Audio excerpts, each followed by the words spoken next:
Hello, and welcome to Nobody Noon's series of the First War, where we discuss everything entailing the First War, as well as a chronological list of battles and events that occurred during the conflict. So let's continue. After several weeks of missing, Medivh finally returned back to Karazhan, and having forgotten about his would-be apprentice, he quickly attacked Khadgar, believing him to be a thief, stealing his knowledge and secrets within his library.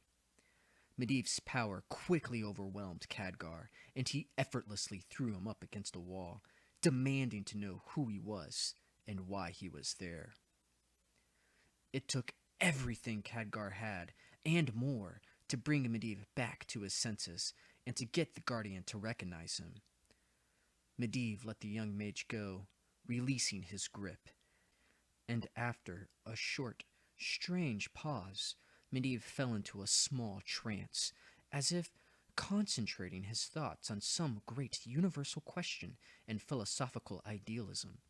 Yet, as he stood there, lost in thought, Khadgar cautiously approached and reached out to the Guardian. As quickly as Medivh had lost himself to his own inner workings, he quickly forced himself back to reality and demanded Khadgar to follow him, flying out the door with great haste and leading Khadgar to the top of his tower. There, the young mage found a pair of griffins, powerful and lively. The Guardian ordered him to saddle one as he saddled the other, and with a great thrust and a strong motion, the griffins were lifted into the air and zoomed eastward beyond the mountains. Meanwhile, deep within the Black Morass, the Orc clans had been working non-stop. Unfortunate travelers and lonely farmers had been the target of numerous Orc attacks throughout the months. The land was gripped with fear, and stories of hellish green monsters stretched far and wide throughout the land. These bloodthirsty monsters were unlike anything people had encountered before. Rumors said they worshipped demons, and any unfortunate enough to come across them wound up dead. Throughout the months, these orcs have attacked isolated farms, families, and even small communities. It seemed all perished before their ferocity. Some outlying villages had not been heard from for months, but now the orcs had set their gaze upon a new, entertaining type of prey. The orcs began attacking traveling caravans, and the reputation of these green fiends seemed only to grow. The humans sought aid from their local lords, begging for assistance, but it appeared as if the threat of the orcs themselves was not taken seriously.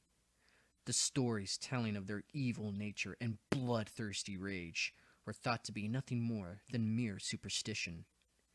Because of this, many people began to flee their own homes and villages, hoping to escape the fates shared by so many of their less fortunate brethren. Fearing to fall victim to these bloodthirsty monsters, the humans swarmed to the greatest safe haven within the kingdom, the great city fortress of Stormwind.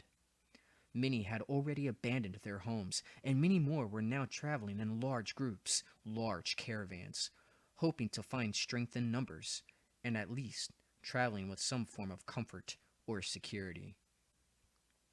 But the orcs had other plans. They had destroyed many small settlements and farmsteads throughout the months, butchering and slaughtering all in their path, man, woman, child, and livestock. None survived. Not even the buildings were left untouched, burned to their foundations, and left smoldering in the dirt, their ash and burnt wood the only evidence of its existence. Throughout the months of raids and pillaging, the orcs had found new sport and enjoyment in these weak humans, but now they were becoming more difficult to find. Hundreds had fled the region, and now hundreds more were fleeing in caravans on a constant basis. This had to stop, and could not be allowed. Not any longer. To the orcs, there was only one course of action to take, and there would be no escape for their human prey, nor mercy. attempting to stop the humans from escaping and to prove a point that no matter how many humans come to their aid or how many soldiers are sent, they will never be safe. The orcs launched a massive raid on a large caravan on the Morass Road. The caravan itself was moving slow and escorted by soldiers. The local lord had sent them to both protect the fleeing refugees and to raise their morale. The caravan was full of farmers, villagers, and families of all sizes. The raid would serve as the perfect example for the humans and send a strong message as well. Better still, the orcs would find some sport in the guards and soldiers who were sent to escort it. The orcs could hardly wait, twitching with excitement and anticipation for the bloodshed that was sure to come. They were hardly able to restrain themselves, just waiting for the moment to arrive. Then, finally, after what seemed like an eternity to the orcs, the signal for them to attack was given. However, much to their disappointment, the soldiers and guards put up little resistance and were hardly a challenge. The orcs attacked the caravan from all sides. It was completely surrounded. The numbers were far greater than the humans had initially estimated. This was more than some simple rabble or a small raiding party. This was a small army. The guards quickly tried to form a defensive position around the caravan, but panic ensued, and seeing the vast numbers of orcs descending onto their location caused many of the refugees to flee for their own lives. All-out terror struck the humans in their hearts, and confusion and chaos hindered any possible assistance the guards could have given. The orcs smashed into the guards, slaughtering them all, killing them with relative ease and joy, smiling as they decapitated many of them. But nothing compared to the joy they felt when they turned onto the helpless refugees, running them down and hunting them like cattle. Their axes meeting their flesh, bearing down on their bones, shattering and slicing all in their path. The orcs reveled in the death and suffering they caused, the terror they drove into the helpless humans, the panic and horror that was now in the very fiber of their souls. The orc grunts would become competitive, seeing who could kill the most, happily hacking away at all they could, cutting off various limbs as trophies, while others sought to outdo the other, trying to one-up the other with their barbarity and maniacal ways, ripping people apart while feasting on their flesh, drinking their blood, while others feasted upon the wounded survivors. The raid was a success. The caravan proved to be the most sporting strike the orc clans had hit thus far. Hundreds would be dead before any aid would arrive, but until then, the orcs were free to kill and ravage the caravan and its people. The route had been cut off, and the soldiers and guards had all but been killed. The orcs had destroyed the caravan's contents, feasting on the horses and pets they could find, and burning the wagons. None were safe from the wrath of these orcs, not even the bodies of the dead. Many corpses were further mutilated for mere pleasure and enjoyment of these orcs. Many were set ablaze, while others had their ears cut off, taken as trophies by them. It was the first decisive victory for the orc clans. The details regarding this particular event are pretty scarce, and only its aftermath is given any true detail in Jeff Grubb's The Last Guardian novel. It's depicted as a bloody and brutal massacre with no survivors, and would lead into one of the first recorded skirmishes within the First War.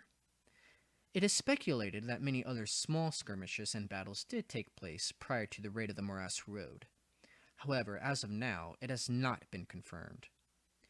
The raid on the Morass Road in many ways would foreshadow future events and contribute to military efforts. Many human lords would finally recognize orcs as a severe threat to the security and safety of the Regency. Lord Lothar being a prime example of such, and would both call for all settlers to move deeper into human-held territory while rallying soldiers and other lords to battle. The Stormwind Court, however, would not share this same sentiment, and inner politics would hinder any true counter-offensive. The court would see the issue as more of a policing matter, rather than an act of war that threatened the entirety of the kingdom. However, King Rin III would slowly begin to sympathize and support Sir Lothar, seeing his wisdom and the fact that the orcs did in fact prove a significant threat to the kingdom. The raid also would prove to be a foreshadow of the kingdom's own demise, revealing to the humans the gloomy fate they'd have to look forward to, even behind their great cities and walls. The raid of the Morass Road remains as the first established conflict between Orcish and human military forces, though other works do make mention of early battles, such as the Warcraft 1 manual. They do not give any specific details or cite any major battles themselves. As a result, it can be said with absolute certainty that the first known battle fought in the First War was an Orcish victory. That's it for today. This concludes the raid of the Morass Road. Thank you for watching today's episode in this series. If you want to see more episodes in the series, please subscribe to my channel and like this video. If you have any questions, comments, or concerns, please feel free to message me. Also, don't forget about our Facebook page that is up and running. The link to that is in the About box. Until next time, I will see you on the next episode.